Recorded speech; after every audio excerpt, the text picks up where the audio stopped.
Barnaby Rudge by Charles Dickens, Chapter 37. To surround anything, however monstrous or ridiculous, with an air of mystery, is to invest it with a secret charm, and power of attraction which to the crowd is irresistible.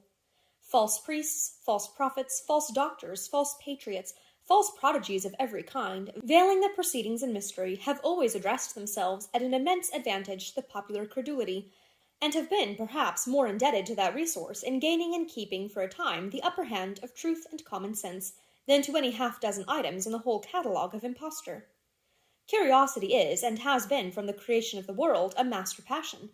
To awaken it, to gratify it by slight degrees, and yet leave something always in suspense, is to establish the surest hold that can be had, in wrong, on the unthinking portion of mankind. If a man had stood on London Bridge, calling till he was hoarse upon the passers-by to join with Lord George Gordon, although for an object which no man understood, and which in that very incident had a charm of its own, the probability is that he might have influenced a score of people in a month. If all zealous Protestants had been publicly urged to join an association for the avowed purpose of singing a hymn or two occasionally, and hearing some indifferent speeches made, and ultimately of petitioning Parliament not to pass an act for abolishing the penal laws against Roman Catholic priests, the penalty of perpetual imprisonment denounced against those who educated children in that persuasion, and the disqualification of all members of the Romish Church to inherit real property in the United Kingdom by right of purchase or descent. Matters so far removed from the business and bosoms of the mass might perhaps have called together 100 people. But when vague rumours got abroad that in this Protestant association a secret power was mustering against the government for undefined and mighty purposes, when the air was filled with whispers of a confederacy among the popish powers to degrade and enslave England, establish an inquisition in London, and turn the pens of Smithfield Market into stakes and cauldrons, when terrors and alarms which no man understood were perpetually broached, both in and out of Parliament, by one enthusiast who did not understand himself, and bygone bugbears which had lain quietly in their graves for centuries, were raised again to haunt the ignorant and credulous.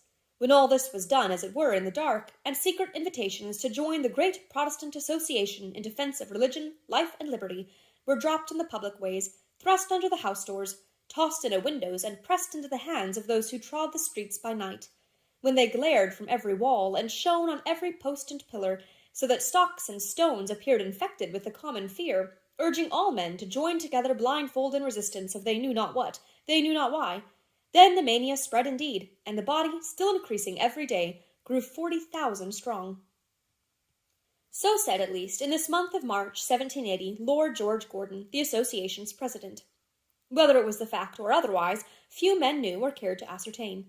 It had never made any public demonstration, had scarcely ever been heard of save through him, had never been seen, and was supposed by many to be the mere creature of his disordered brain.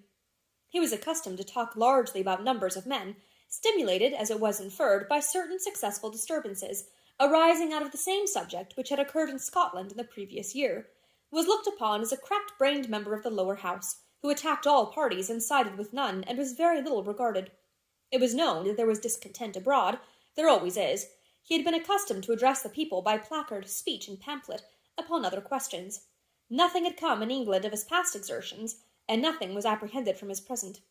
Just as he has come upon the reader, he had come from time to time upon the public, and been forgotten in a day. As suddenly as he appears in these pages, after a blank of 5 long years, did he and his proceedings begin to force themselves, about this period, upon the notice of thousands of people, who had mingled in active life during the whole interval, and who, without being deaf or blind to passing events, had scarcely ever thought of him before.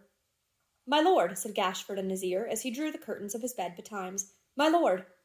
"Yes, who's that? What is it?" "The clock has struck 9, returned the secretary with meekly folded hands. "You have slept well? I hope you have slept well. If my prayers are heard, you are refreshed indeed." "To say the truth, I have slept so soundly," said Lord George, rubbing his eyes and looking round the room, "that I don't remember quite— What place is this?" "My lord," cried Gashford with a smile. "Oh," returned his superior, "yes. You're not a Jew, then?" "A Jew!" exclaimed the pious secretary, recoiling. "I dreamed that we were Jews, Gashford. You and I, both of us, Jews with long beards." "Heaven forbid, my lord. We might as well be papists." "I suppose we might," returned the other very quickly. You really think so, Gashford?" "Surely I do," the secretary cried, with looks of great surprise. "Humph," he muttered. "Yes, that seems reasonable." "I hope, my lord," the secretary began. "Hope?" he echoed, interrupting him. "Why do you say you hope? There's no harm in thinking of such things." "Not in dreams," returned the secretary. "In dreams, no, nor waking either." "Called and chosen and faithful," said Gashford, taking up Lord George's watch which lay upon a chair, and seeming to read the inscription on the seal abstractedly. It was the slightest action possible, not obtruded on his notice, and apparently the result of a moment's absence of mind not worth remark. But as the words were uttered, Lord George, who had been going on impetuously, stopped short, reddened, and was silent. Apparently quite unconscious of this change in his demeanour, the wily secretary stepped a little apart, under pretence of pulling up the window blind, and returning when the other had had time to recover, said, "The holy cause goes bravely on, my lord. I was not idle, even last night. I dropped 2 of the handbills before I went to bed, and both are gone this morning. Nobody in the house has mentioned the circumstance of finding them, though I have been downstairs full half an hour. 1 or 2 recruits will be their first fruit, I predict, and who shall say how many more, with heaven's blessing on your inspired exertions?" "It was a famous device in the beginning," replied Lord George, "an excellent device, and did good service in Scotland. It was quite worthy of you. You remind me not to be a sluggard, Gashford, when the vineyard is menaced with destruction and may be trodden down by papist feet. Let the horses be saddled in half an hour. You must be up and doing." He said this with a heightened colour, and in a tone of such enthusiasm that the secretary deemed all further prompting needless, and withdrew. "Dreamed he was a Jew," he said thoughtfully as he closed the bedroom door. "He may come to that before he dies. It's like enough. Well, after a time, and provided I lost nothing by it, I don't see why that religion shouldn't suit me as well as any other. There are rich men among the Jews. Shaving is very troublesome. Yes, it would suit me well enough. For the present, though, we must be Christian to the core. Our prophetic motto will suit all creeds in their turn, that's a comfort." Reflecting on this source of consolation, he reached the sitting-room and rang the bell for breakfast. Lord George was quickly dressed, for his plain toilet was easily made, and as he was no less frugal in his repasts than in his Puritan attire, his share of the meal was soon dispatched. The secretary, however, more devoted to the good things of this world, or more intent on sustaining his strength and spirits for the sake of the Protestant cause, ate and drank to the last minute, and required indeed some 3 or 4 reminders from John Gruby before he could resolve to tear himself away from Mr. Willet's plentiful providing. At length he came downstairs, wiping his greasy mouth, and having paid John Willet's bill, climbed into his saddle. Lord George, who had been walking up and down before the house talking to himself with earnest gestures, mounted his horse, and returning old John Willet's stately bow, as well as the parting salutation of a dozen idlers whom the rumour of a live lord being about to leave the Maypole had gathered round the porch, they rode away, with stout John Gruby in the rear. If Lord George Gordon had appeared in the eyes of Mr. Willet overnight, a nobleman of somewhat quaint and odd exterior, the impression was confirmed this morning, and increased 100-fold. Sitting bolt upright upon his bony steed, with his long straight hair dangling about his face and fluttering in the wind, his limbs all angular and rigid, his elbows stuck out on either side ungracefully, and his whole frame jogged and shaken at every motion of his horse's feet, a more grotesque or more ungainly figure can hardly be conceived. In lieu of whip, he carried in his hand a great gold-headed cane, as large as any footman carries in these days, and his various modes of holding this unwieldy weapon, now upright before his face like the sabre of a horse-soldier, now over his shoulder like a musket, now between his finger and thumb, but always in some uncouth and awkward fashion, contributed in no small degree to the absurdity of his appearance. Stiff, lank, and solemn, dressed in an unusual manner, and ostentatiously exhibiting, whether by design or accident, all his peculiarities of carriage, gesture, and conduct, all the qualities, natural and artificial, in which he differed from other men, he might have moved the sternest looker-on to laughter, and fully provoked the smiles and whispered jests which greeted his departure from the Maypole Inn. Quite unconscious, however, of the effect he produced, he trotted on beside his secretary, talking to himself nearly all the way, until they came within a mile or 2 of London, when now and then some passenger went by who knew him by sight, and pointed him out to someone else, and perhaps stood looking after him, or cried in jest or earnest as it might be, "Hurrah, Geordie, no popery!" at which he would gravely pull off his hat and bow. When they reached the town and rode along the streets, these notices became more frequent. Some laughed, some hissed, some turned their heads and smiled, some wondered who he was, some ran along the pavement by his side and cheered. When this happened, in a crush of carts and chairs and coaches, he would make a dead stop, and pulling off his hat, cry, "Gentlemen, no popery!" to which the gentlemen would respond with lusty voices, and with 3 times 3, and then on he would go again with a score or so of the raggedest, following at his horse's heels, and shouting till their throats were parched. The old ladies, too, there were a great many old ladies in the streets, and these all knew him. Some of them, not those of the highest rank, but such as sold fruit from baskets and carried burdens, clapped their shrivelled hands, and raised a wheezing, piping shrill, "Hurrah, my lord!" Others waved their hands or handkerchiefs, or shook their fans or parasols, or threw up windows and called in haste to those within to come and see. All these marks of popular esteem he received with profound gravity and respect, bowing very low, and so frequently that his hat was more off his head than on, and looking up at the houses as he passed along with the air of one who was making a public entry, and yet was not puffed up or proud. So they rode, to the deep and unspeakable disgust of John Gruby, the whole length of Whitechapel, Leadenhall Street, and Cheapside, and into St. Paul's churchyard. Arriving close to the cathedral, he halted, spoke to Gashford, and looking upward at its lofty dome, shook his head as though he said, "The church in danger." Then, to be sure, the bystanders stretched their throats indeed, and he went on again with mighty acclamations from the mob and lower bows than ever. So along the Strand, up Swallow Street, into the Oxford Road, and thence to his house in Welbeck Street, near Cavendish Square, whither he was attended by a few dozen idlers, of whom he took leave on the steps with this brief parting, "Gentlemen, no popery. Good day. God bless you." This, being rather a shorter address than they expected, was received with some displeasure, and cries of "A speech! A speech!" which might have been complied with, but that John Gruby, making a mad charge upon them with all 3 horses on his way to the stables, caused them to disperse into the adjoining fields, where they presently fell to pitch and toss, chuck-farthing, odd or even, dog-fighting, and other Protestant recreations. In the afternoon, Lord George came forth again, dressed in a black velvet coat, and trousers and waistcoat of the Gordon plaid, all of the same Quaker cut, and in this costume, which made him look a dozen times more strange and singular than before, went down on foot to Westminster. Gashford, meanwhile, bestirred himself in business matters, with which he was still engaged, when, shortly after dusk, John Gruby entered and announced a visitor. "Let him come in," said Gashford. "Here, come in," growled John to somebody without. "You're a Protestant, ain't you?" "I should think so," replied a deep, gruff voice. "You've the looks of it," said John Gruby. "I'd have known you for one anywhere." With which remark he gave the visitor admission, retired, and shut the door.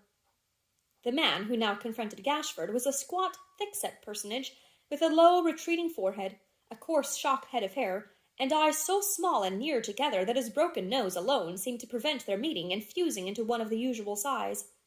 A dingy handkerchief twisted like a cord about his neck left its great veins exposed to view, and they were swollen and starting, as though with gulping down strong passions, malice, and ill will.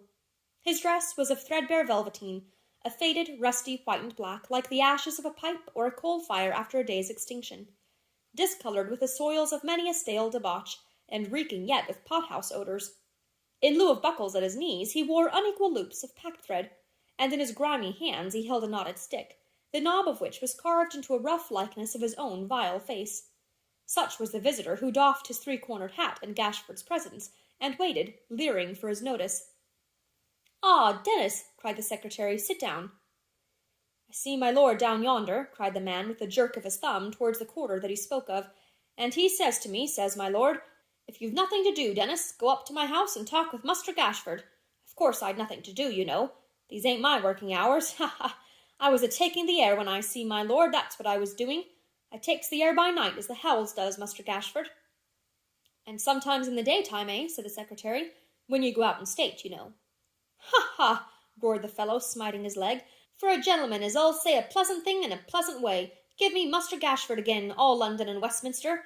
My lord ain't a bad un at that, but he's a fool to you. Ah, to be sure, when I go out in state." "And have your carriage," said the secretary, "and your chaplain, eh, and all the rest of it?" "You'll be the death of me," cried Dennis, with another roar. "You will. But what's in the wind now, Muster Gashford?" he asked hoarsely. "Eh? Are we to be under orders to pull down one of them popish chapels, or what?" "Hush," said the secretary, suffering the faintest smile to play upon his face. "Hush. God bless me, Dennis, we associate, you know, for strictly peaceable and lawful purposes." "I know, bless you," returned the man, thrusting his tongue into his cheek. "I entered a purpose, didn't I?" "No doubt," said Gashford, smiling as before. And when he said so, Dennis roared again and smote his leg still harder, and falling into fits of laughter, wiped his eyes with the corner of his neckerchief, and cried, "Muster Gashford, again all England hollow." "Lord George and I were talking of you last night," said Gashford after a pause. "He says you are a very earnest fellow." "So I am," returned the hangman, "and that you truly hate the papists." "So I do," and he confirmed it with a great round oath. "Look-a here, Muster Gashford," said the fellow, laying his hat and stick upon the floor, and slowly beating the palm of one hand with the fingers of the other. "Observe. I'm a constitutional officer that works for my living, and does my work creditable. Do I or do I not?" "Unquestionably." "Very good. Stop a minute. My work is sound, Protestant, constitutional English work. Is it or is it not?" "No man alive can doubt it." "Nor dead neither. Parliament says this here, says Parliament, if any man, woman, or child does anything which goes again a certain number of our acts. How many hanging laws may there be at this present time, Muster Gashford? 50? "I don't exactly know how many," replied Gashford, leaning back in his chair and yawning. "A great number, though." "Well, say 50. Parliament says, if any man, woman, or child does anything again any one of them 50 acts, that man, woman, or child shall be worked off by Dennis. George the Third steps in when they number very strong at the end of a sessions, and says, these are too many for Dennis. I'll have half for myself, and Dennis shall have half for himself. And sometimes he throws me in one over that I don't expect, as he did 3 year ago, when I got Mary Jones, a young woman of 19 who came up to Tyburn with an infant at her breast, and was worked off for taking a piece of cloth off the counter of a shop at Ludgate Hill, and putting it down again when the shopman see her, and who had never done any harm before, and only tried to do that in consequence of her husband having been pressed 3 weeks previous, and she being left to beg, with 2 young children, as was proved upon the trial. Ha ha! Well, that being the law and the practice of England is the glory of England, an't it, Muster Gashford?" "Certainly," said the secretary. "And in times to come," pursued the hangman, "if our grandsons should think of their grandfathers' times, and find these things altered, they'll say, those were days indeed, and we've been going downhill ever since. Won't they, Muster Gashford?" "I have no doubt they will," said the secretary. "Well then, look here," said the hangman. "If these papists gets into power, and begins to boil and roast instead of hang, what becomes of my work? If they touch my work that's a part of so many laws, what becomes of the laws in general? What becomes of the religion? What becomes of the country? Did you ever go to church, Muster Gashford?" "Ever?" repeated the secretary with some indignation. "Of course." "Well," said the ruffian, "I've been once, twice, counting the time I was christened, and when I heard the Parliament prayed for, and thought how many new hanging laws they made every sessions, I considered that I was prayed for. Now mind, Muster Gashford," said the fellow, taking up his stick and shaking it with a ferocious air, "I mustn't have my Protestant work touched, nor this here Protestant state of things altered in no degree if I can help it. I mustn't have no papists interfering with me, unless they come to be worked off in course of law. I mustn't have no boiling, no roasting, no frying, nothing but hanging. My lord may well call me an earnest fellow. In support of the great Protestant principle of having plenty of that, I'll—" and here he beat his club upon the ground, "burn, fight, kill, do anything you bid me, so that it's bold and devilish, though the end of it was that I got hung myself. There, Muster Gashford." He appropriately followed up this frequent prostitution of a noble word to the vilest purposes, by pouring out in a kind of ecstasy at least a score of most tremendous oaths, then wiped his heated face upon his neckerchief, and cried, "No popery! I'm a religious man, by God!" Gashford had leant back in his chair, regarding him with eyes so sunken and so shadowed by his heavy brows, that for aught the hangman saw of them he might have been stone blind. He remained smiling in silence for a short time longer, and then said slowly and distinctly, "You are indeed an earnest fellow, Dennis, a most valuable fellow, the staunchest man I know of in our ranks. But you must calm yourself. You must be peaceful, lawful, mild as any lamb. I am sure you will be, though." "Aye, aye, we shall see, Muster Gashford, we shall see. You won't have to complain of me," returned the other, shaking his head. "I am sure I shall not," said the secretary in the same mild tone, and with the same emphasis. "We shall have, we think, about next month, or May, when this Papist Relief Bill comes before the House, to convene our whole body for the first time. My lord has thoughts of our walking in procession through the streets, just as an innocent display of strength, and accompanying our petition down to the door of the House of Commons." "The sooner the better," said Dennis with another oath. "We shall have to draw up in divisions, our numbers being so large, and I believe I may venture to say," resumed Gashford, affecting not to hear the interruption, "though I have no direct instructions to that effect, that Lord George has thought of you as an excellent leader for one of these parties. I have no doubt you would be an admirable one." "Try me," said the fellow, with an ugly wink. "You will be cool, I know," pursued the secretary, still smiling, and still managing his eye so that he could watch him closely, and really not be seen in turn, obedient to orders, and perfectly temperate. "You would lead your party into no danger, I am certain." "I'll lead them, Muster Gashford." The hangman was beginning in a reckless way, when Gashford started forward, laid his finger on his lips, and feigned to write, just as the door was opened by John Gruby. "Oh," said John, looking in, "here's another Protestant." "Some other room, John," cried Gashford in his blandest voice. "I am engaged just now." But John had brought this new visitor to the door, and he walked in unbidden as the words were uttered, giving to view the form and features, rough attire, and reckless air of Hugh.